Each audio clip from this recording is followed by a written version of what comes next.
Hotel management নিয়ে পড়লে কি কি জব পাওয়া যায় এবং কত খরচ সবকিছু জেনে নাও এই একটি ভিডিওতে।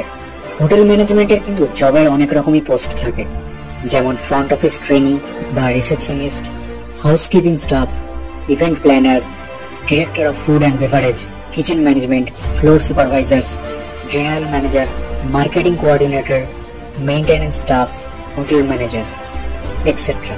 এই পোস্টগুলোর যে কোনো একটিতে তুমি ফিউচারে জব পেতে পারো, কিন্তু তার জন্য তোমাকে হোটেল ম্যানেজমেন্টের কোর্স করতে হবে।